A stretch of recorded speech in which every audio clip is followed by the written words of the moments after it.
Hey everybody, good morning, good afternoon, good evening. Welcome to Beekeeping for Newbies. Thank you very, very much for taking the time to tune in and listen today. I do appreciate you. And as always, feel free to reach out to us in the Discord room. If you go to beekeepingfornewbies.com, there is a link there for the Discord room. And that's NEWBEES.com, by the way. But yeah, we got a lot of regular discussion going on there, and it's a great place to chat it up and joke around with everyone. But as always, drop me an email, Jeff at beekeepingfornewbies.com. Also, check out bestbeekeepinggear.com as well. We've got some information on there with some different, a lot of Varroa info, a couple things around hive placement, little tips and tricks for things. So it's a developing kind of work in progress, but we definitely have some good info being put together over there, and youtube.com/@beekeepingfornewbies. One thing I do want to mention, if you join the Discord room, when you first join, I know I mentioned it before, but I want to say this again because it's still happening. When you join the Discord room, by default, it just drops you into a channel where you can literally see one thing. That's it. The only thing that you see in that channel is a channel that says, read this first. So when you look at that, you read, hey, welcome to the Beekeeping for Newbies Discord server. Here's a couple of quick rules. If you agree to the rules, you just type in yes. Y-E-S, yes. Myself or one of the other moderators will see that. Then we add you into the right group with the permission set you need to see everything else going on, within the server. And there's like 20 people who have joined but have never done that. And it doesn't bring much value to you if you can't see what's going on. So please do that. So today with episode 155, we're talking about a little bit of kind of bee biology and a little bit of the life cycle of bees. It's kind of one of those oh my golly, thank you. So this is Howard. He has been trying to climb on me for the past 10 minutes, and I've been like pushing him away. And thank you for the nails to the leg, Howard.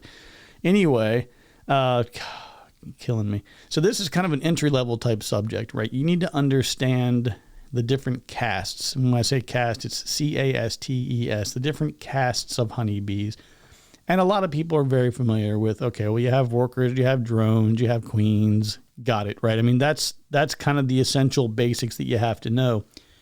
But there are a lot of reasons why it's important not only to know the three castes that are in a traditional, Western honeybee, but understanding like how they work, how their development is timed out, how long they spend in various phases of development.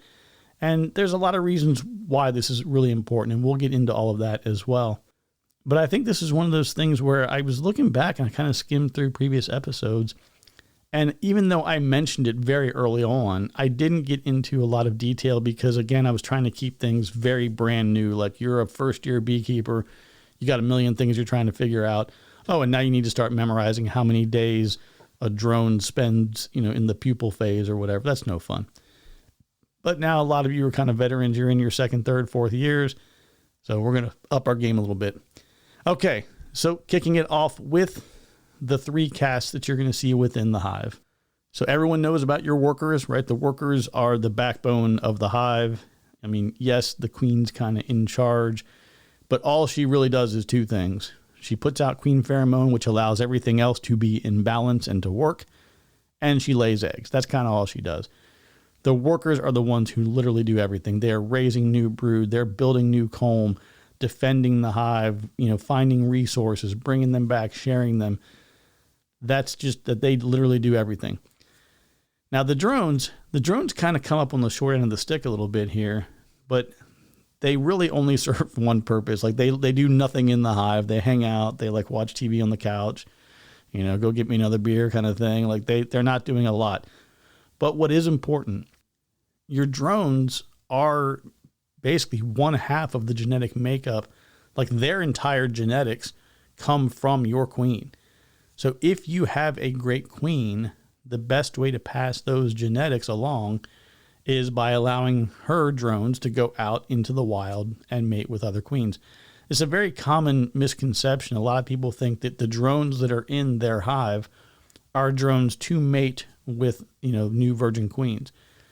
Your drones will not mate with your queens. If you have 10 hives in your yard, your drones will likely not mate with any of those queens. It's kind of a separate discussion. We've talked about it fairly recently, but The queens are going to go a little bit further away. Really they're just wired to do that. It helps to get a little bit more genetic diversity, into their mating partners versus choosing locally. It's kind of a cool little thing. But for this discussion, we'll just say that, the drones are, I just got distracted. I saw something out of the corner of my eye. A bird literally just flew by with a snake. About a 4-foot snake just flew by. That was something else. Okay. Anyway, yeah. So the drones, again, they're hanging out. Their sole purpose is to mate. If they don't mate, they die. If they do mate, they die. It's just whether or not their genetic makeup is being passed along. And then, of course, like I said, lastly in the hive is the queen herself. Now, drones develop from an unfertilized egg, and workers and queens developed from fertilized eggs. So this is kind of a quick side discussion. The haploid refers to a cell or organism that only has like one complete set of chromosomes. So in bees, this is male drone. This is a great example, classic example of a haploid. It develops from an unfertilized egg, and it just carries the queen mother's genetic material. They have no father, genetically speaking. A diploid, di being like two, diploid refers to a cell or organism that has two complete sets of chromosomes, one from each parent, like people, worker bees, queens, but they all come from, fertilized eggs, and they carry genetic material from both the queen and the drone. So does that have a big impact on you? Most likely not. If you ever get into queen rearing, you'll want to understand those things a little bit better. But I think it's important to understand that if you have a great queen, her drones are important. You want that genetic makeup to get out there and to be able to be passed along, to other virgin queens that are looking for mates, within your area. Okay, now the next thing we want to discuss here is the phases of development. So we know what we have in the hive, but they all have different timelines, and there's different reasons for that.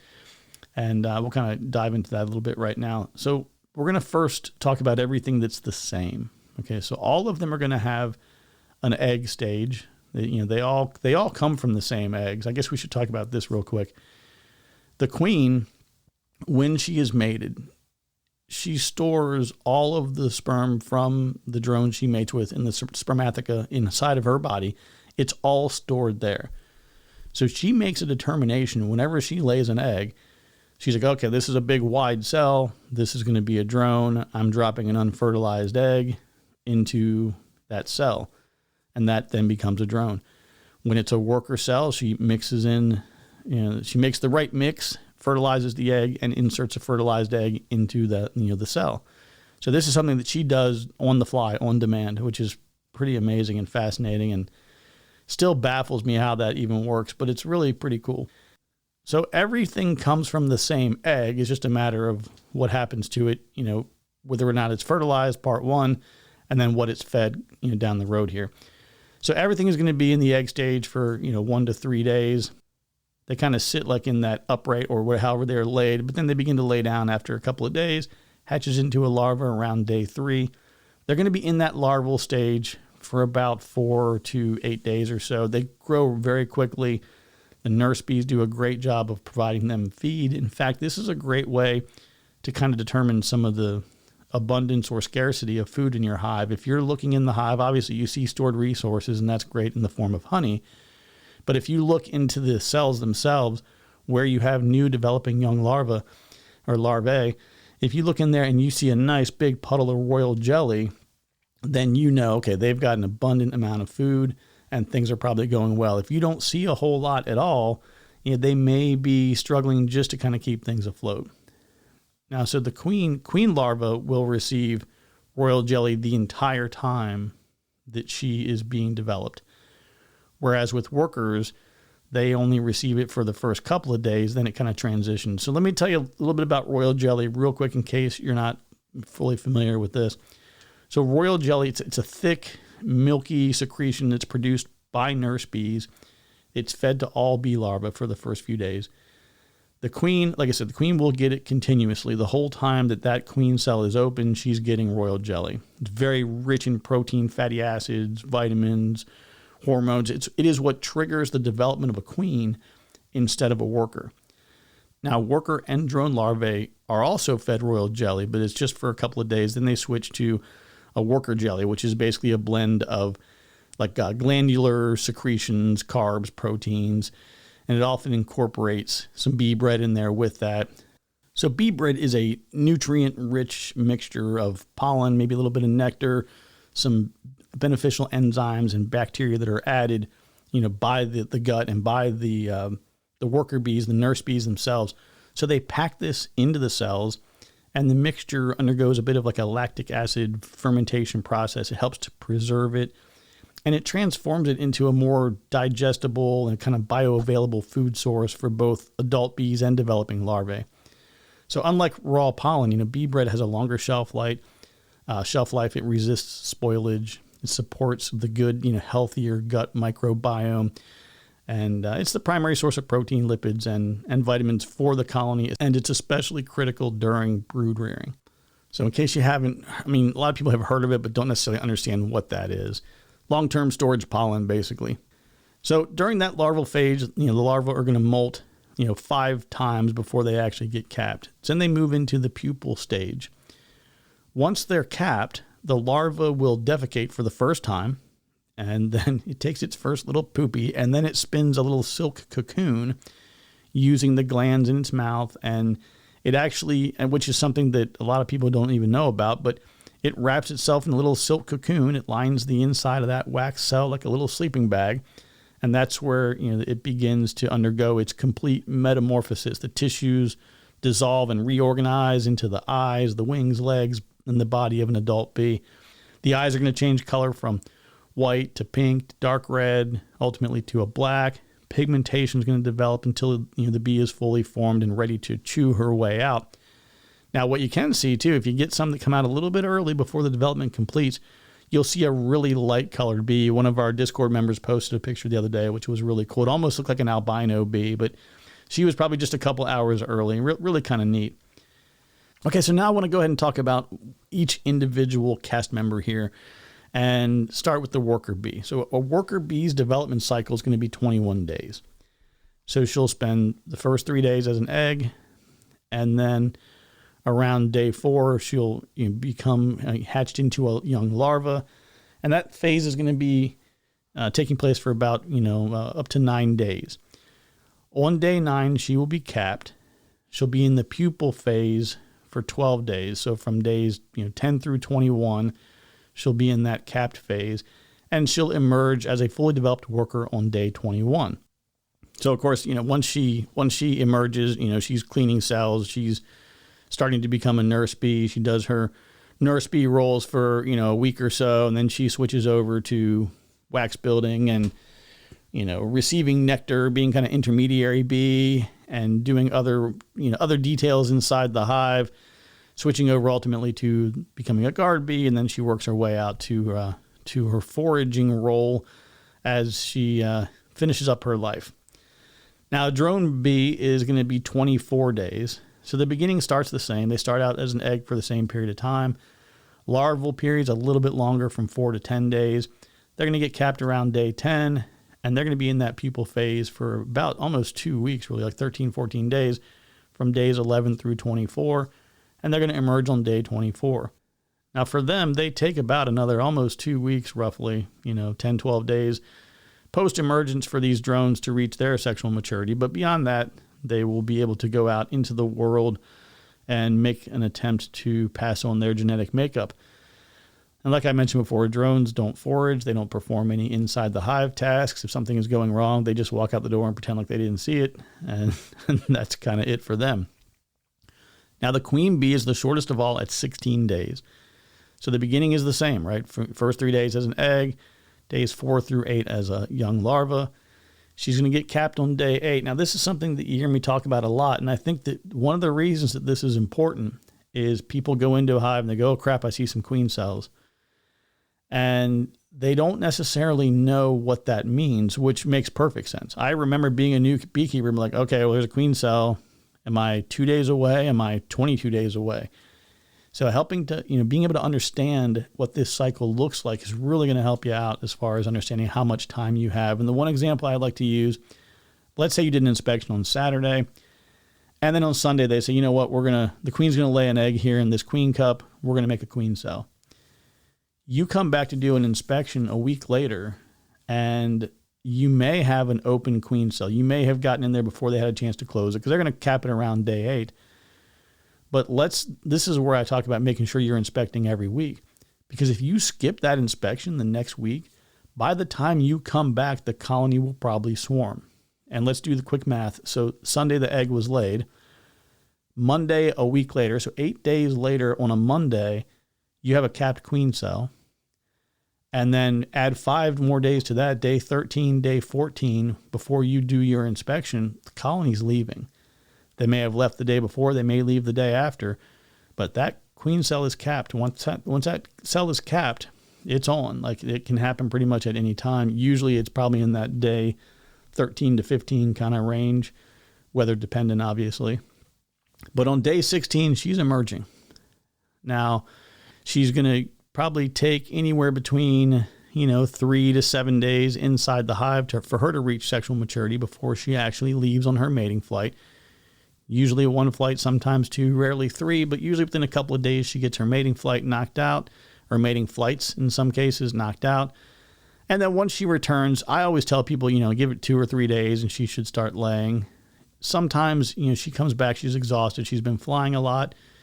She might need some time to recuperate. So, give her a couple of days, 1 or 2 days after she's been mated to kind of come home, rest up a little bit, get a lot of feeding, kind of get her game back on.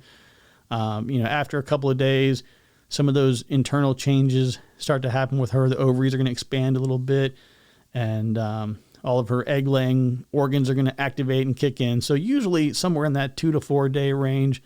Don't be surprised if it ends up being 5 to 7. So give her a little bit of space and time to kind of settle in and start laying. I mean, like I said, 5 to 7 days is a little bit on the higher end, but if she needs time to get oriented and strengthened and ready to go, just give her a little bit of space and she'll work it out. Okay, so why is all of this important? I got a few different examples in here as to why this is going to be important for you. We'll talk about swarm prevention.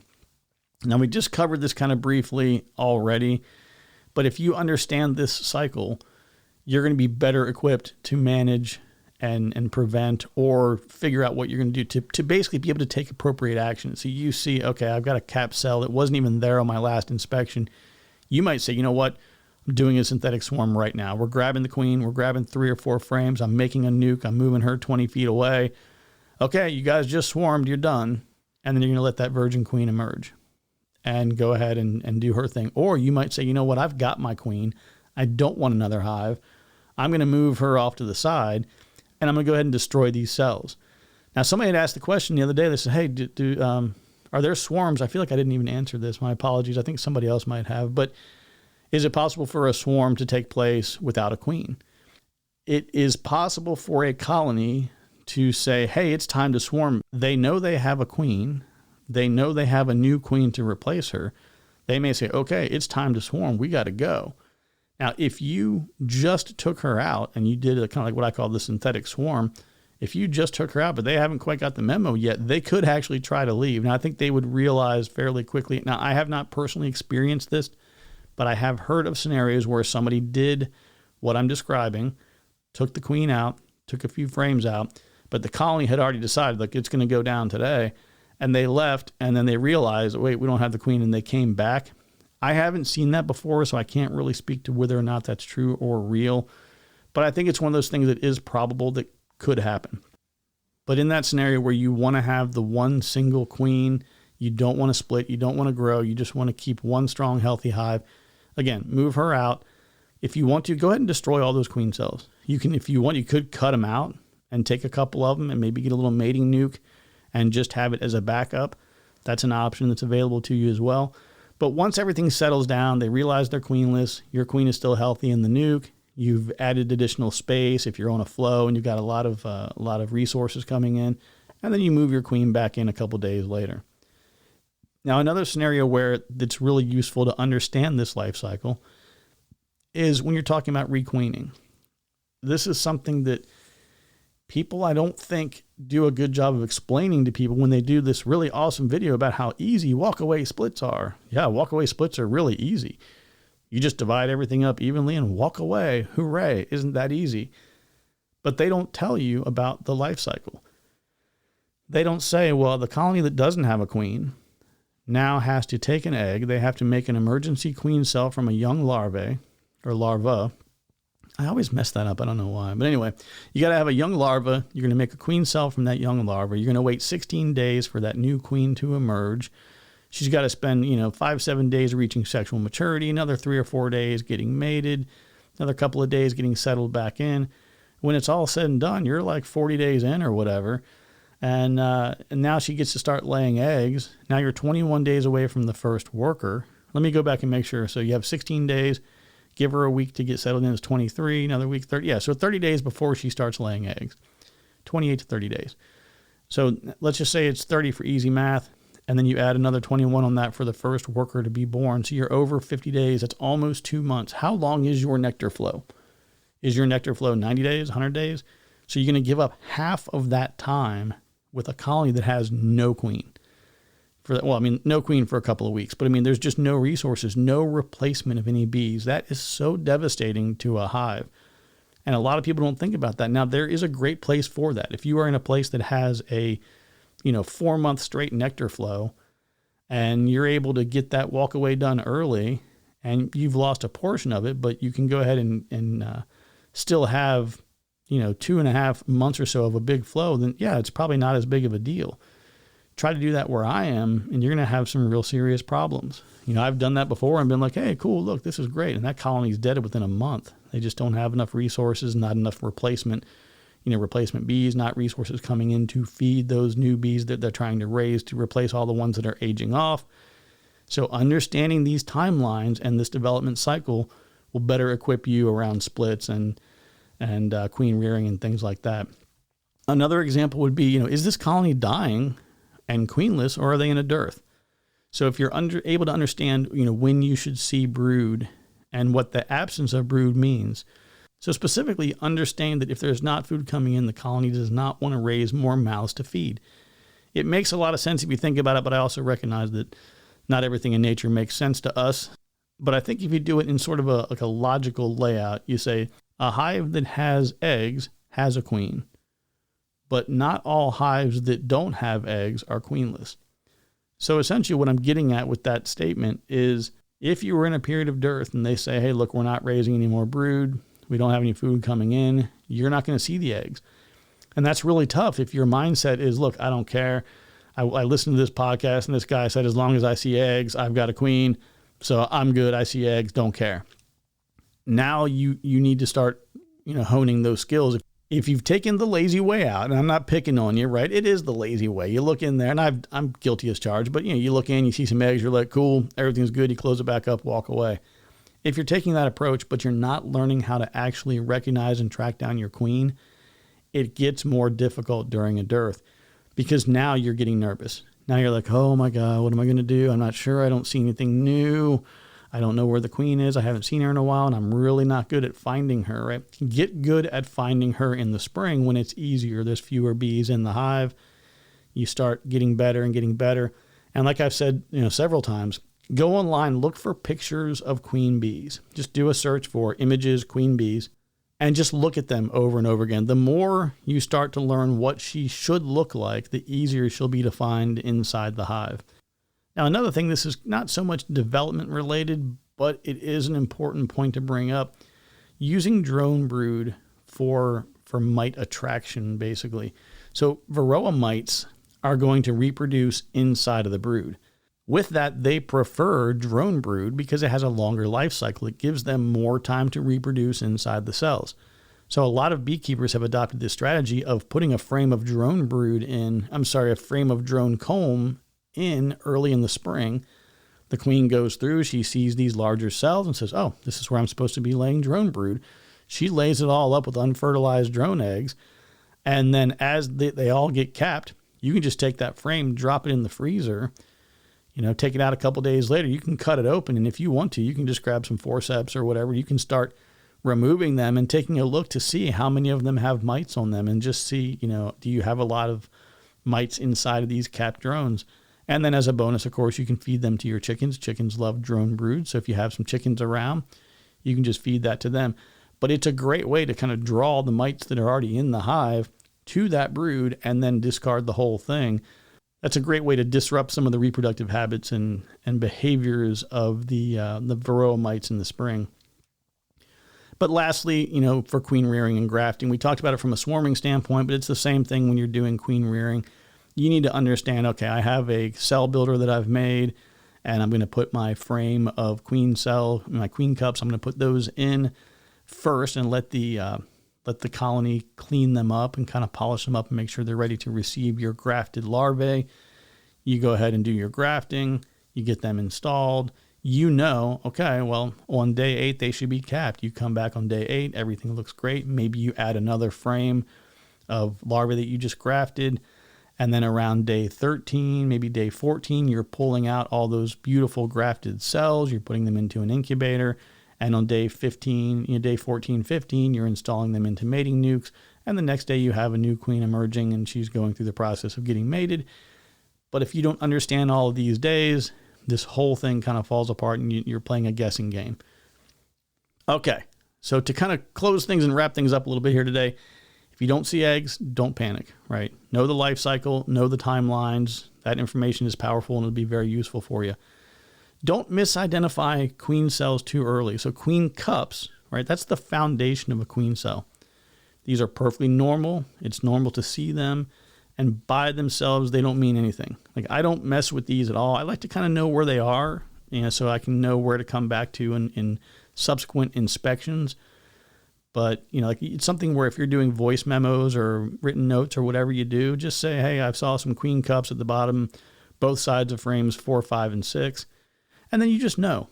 Take a peek over there next time. You're still going to be looking every time, right? All the brood frames, you need to be looking throughout the entire frame during swarm season anyway. But if you kind of have a heads up where they are, that doesn't hurt. Now, a lot of people will just, every time they see a queen cup, they pinch it closed.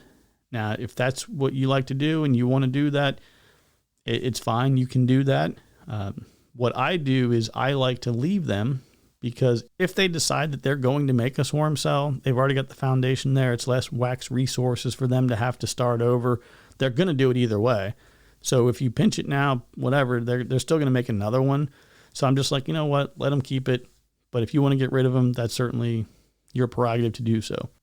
Another thing that's important with these timelines is understanding not just the cycle itself and what happens during the different phases, but also understanding like regional timelines around the temperature, weather, nectar flows, and all of that. This is something that hopefully a good mentor can help you out with. I know based on some of the feedback we received on mentors lately, that's still a challenging thing. But understanding that, hey, when you have a big ramp up in the spring, there are some risks associated with bad weather. And those risks, because you're recognizing, wow, I've got all this new brood being raised. Do they have food resources? Do they have what they need if the weather gets bad? There are a lot of people who've been chatting with us lately who have had either colonies died out completely or became very close to doing so because the weather's been so crazy this spring. Lots of storms, several days of bad weather, lots of cold spells. It's been really, really challenging. So what I always tell people is when in doubt, go ahead and feed, right? Feed the bees. If they're taking it up, let them have it. Keep feeding them because they obviously are having some kind of a deficiency within the environment. You want them to build up in the spring because really when I say build up in the spring, new colonies are building up in the spring. Existing colonies are building up in the spring. Those that just overwintered, everybody's building up. But the ultimate goal is to get enough resources to make it through the winter. So they can never really have too much. So if they need that boost, be there as a good steward, as a good keeper of your bees. Give them some feed if they need it. Also, it wouldn't hurt maybe to have a reference chart wherever you keep your beekeeping gear. Make yourself a small chart, or you can download any of the hundreds that are available online. But just a quick little cheat sheet that shows you, what those life cycles look like for each of the caste members there, so you can see how long they are. You'll remember them over time, and then you'll be like me where I have some of them that I just can't remember to save my life. The things I'm really good at is like 16, 21, 24. Like I've kind of got that part figured out. I always forget some of the other things. Like, does it matter to me what day a drone is capped? I really don't care. But I know that they're going to spend almost 2 weeks in that capped pupil phase. It's a matter of figuring out what's important to you. Keep a little reference chart on hand if you need a little cheat sheet. So hopefully this has been helpful for you as far as identifying the various castes and life cycles and everything associated with the Western honeybee. But as always, if you have any lingering questions, definitely meet us up over there in the Discord room and feel free to ask over there. We got a lot of good folks answering questions and a lot of good team participation. So remember, go to beekeepingfornewbies.com. It's NEWBEES.com. We got swarm trap plans, nuke plans, a couple of articles over there as well. Bestbeekeepinggear.com. We've got quite a few articles here. In fact, while I've got you, we have a section on beehive management, beekeeping gear, getting started with beekeeping, how-to guides, and varroa mite control. Under varroa mite control, we have how to use oxalic acid pads, the dribble method, oxalic acid vaporization. We have overview of treatments, sticky board, how it's used, diseases caused or spread by the varroa mite. This is a really important one, actually. The diseases caused or spread by the varroa mite. A lot of people just think it's a bug, it's like a tick. I get rid of the tick, I'm fine. Think of like Lyme's disease or Rocky Mountain spotted fever, right? Things that come with a tick when they bite people. It's the same thing with honeybees. You have a whole host and a list of different things that are gonna impact them and ultimately lead to a premature death. And it's really, really painful to see. So you have, and again, these are all broken down on this page: deformed wing virus, acute bee paralysis virus, black queen cell virus, sac brood virus, Israeli acute paralysis virus. All these things here are just a list of things that are associated with the varroa mite. And of course, you can watch a couple videos over there on youtube.com/@beekeepingfornewbies, NEWBEES. All right, everybody. Well, I'm going to wrap this up here. Take care. Be kind to one another. And remember that I love you. There's nothing you can do about it. We'll talk to you soon.